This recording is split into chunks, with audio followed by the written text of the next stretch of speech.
Aisha had on the latest edition of ET Now on the Go Bengaluru version, wherein she spoke with the MD at United Breweries.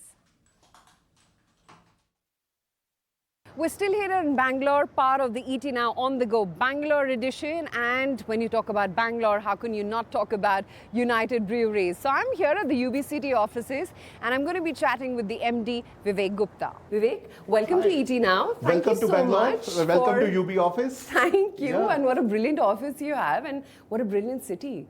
Oh no, it's a brilliant city. It's a favorite city. It's a home of UB. Yeah. And we love to be here, and it's a brilliant office as well. You can see it's a lot of greenery, middle of the city. Yes, which we don't have too much in various other cities in the country. Yeah, no, we are very fortunate to be in a very good office, but also amongst one of the best city in the country. Yeah, absolutely. But tell me, it's been a great city for UB as well. How has the last decade been, and where is it that you see the industry per se, not just UB, headed in the next 5 years? You know, I think the last decade has been a bit of a struggle because of COVID. And you know, especially in food and beverage industry, COVID did have an impact. Of course. For 3 years. But I would say the last couple of years have been very encouraging. We have seen a good industry growth rate of 5 to 6%. And the future is very, very bright because the young India, the urbanization in India, the growing India, I really think that there is a beer culture which is developing in the country. And you are in the beer capital of India. So we can actually see how beer is becoming a drink of choice. And we are very, very optimistic on what the future is for the industry and for us. Sure. But Vivek, when I compare the global averages, the kind of volumes that some of your global peers clock, at an industry level itself, I feel that the Indian alcobev market is way, way behind. A, what's stopping India to match those numbers and those kind of volumes? And do you see that happening ever? Because inherently, India is not an alcohol consumption society. Yeah, I disagree that it's not. Yeah. I think the legal drinking age, the population, and the number of people who are consuming alcohol, they are bigger than many other countries in the globe. If you just take the people who consume alcohol or any form of alcohol, you know, it's bigger than as people, we are the largest in the world now. So it's there. So I think it's a large category. For certain companies, in spirits company, India is number 2 volume market, like Pernod talked about it. I think the challenge in India is beer. The beer is under-penetrated. You know, globally, beer is almost 75 to 80% of the category. In India, it is 15 to 20% of the category. It's opposite. And there are 3 reasons why the beer is actually smaller than other countries. I think the number 1 reason is availability. If you actually see, there are only 100,000 stores in India where you can get beer. But if you go to Singapore, you can find the beer in every supermarket. You go to Southeast Asia, you can actually have in grocery stores can sell beer. Yeah. But in India, beer is restricted. It's only distributed only in 100,000 stores. So that's a number 1 issue. Number 2 is affordability. Somehow taxation on beer in India is much higher than spirits. It's not based on alcohol quantity, it is based on volume. So the beer is not affordable. So, you know, in Bangalore, you can get a beer at 120 rupees. It's still, you know, almost $1.50. Yeah. In Europe, you can actually get beer in sometimes cheaper than water to really bring together. Yes. So affordability of beer is a big issue. And the third is awareness. Because, you know, youth, when they come, their first drink is beer. But then, we need to do a better job of education. And it's also a dark market. So you can't even advertise that why beer is better for you than spirits. Yeah. So I do think that there is lot of work to be done on affordability, on availability and awareness. And I do think that, the responsibility lies a lot with the players like us, who own 50% of the market, that how do we grow this category and how do we become the category makers versus category takers. So I see optimism, but I think all these fundamentals needs to improve for the category to grow.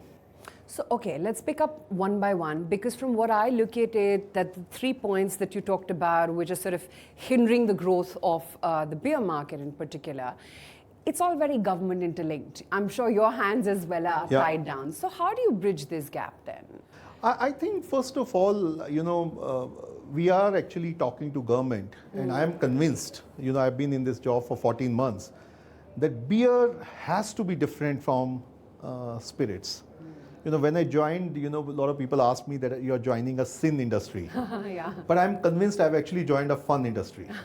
And I think that's a huge difference because beer is moderate. Yeah. Beer is, less alcohol. Beer increases conversations. It's more social drink than anything else. And most importantly, beer is one drink which really helps the economy.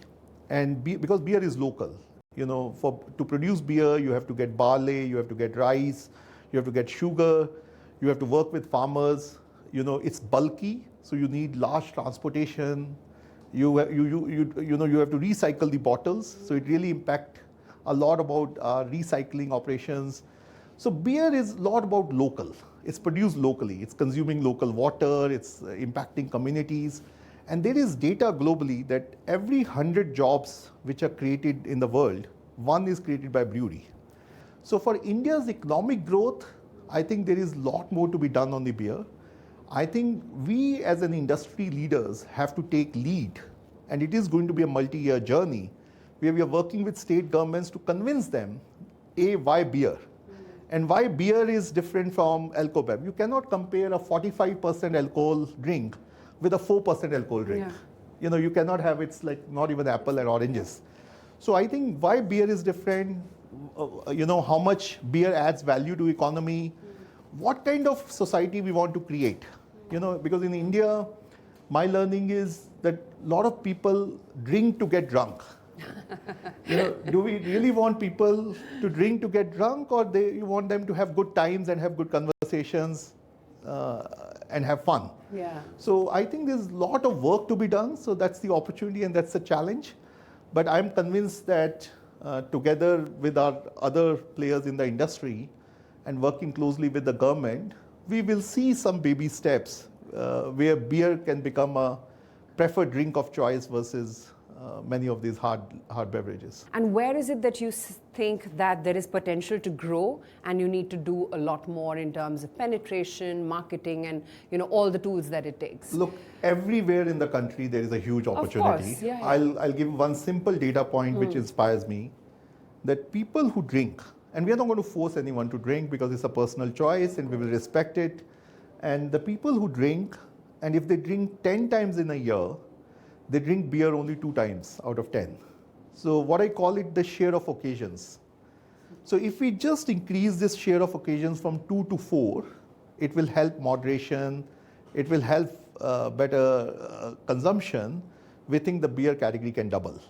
Well, how do you do that? I mean... And I think that's where we are doing a lot of work. You're absolutely right. I think last 1 year as a company, we have spent a lot of money, effort, resources to understand how to do that. Yeah. And I think there are 3 big strategies where we are focusing on. I think the number one is to really design for Indian consumer, right? Because a beer is not true. Like there are people who like strong premium beer, there are people who like low alcohol content, sessionable beers, there are people who like flavors, beers to do that. So one is to design the product for that. So one good example I'll give is that, women, the beer penetration in women is actually the smallest amongst alcobev.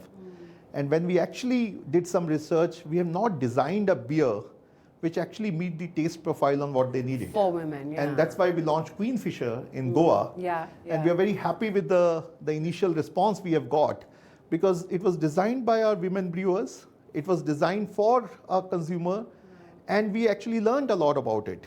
Similarly, we have just launched our Amstel Grande. Yes. It is actually one of the best beer available in the country in the premium segment, where we are having a good quality of barley in the beer. It's slowly brewed. It is from Amsterdam. It's actually it has a huge history, great packaging, awesome taste. So we are also designing our innovation program which can help drive that.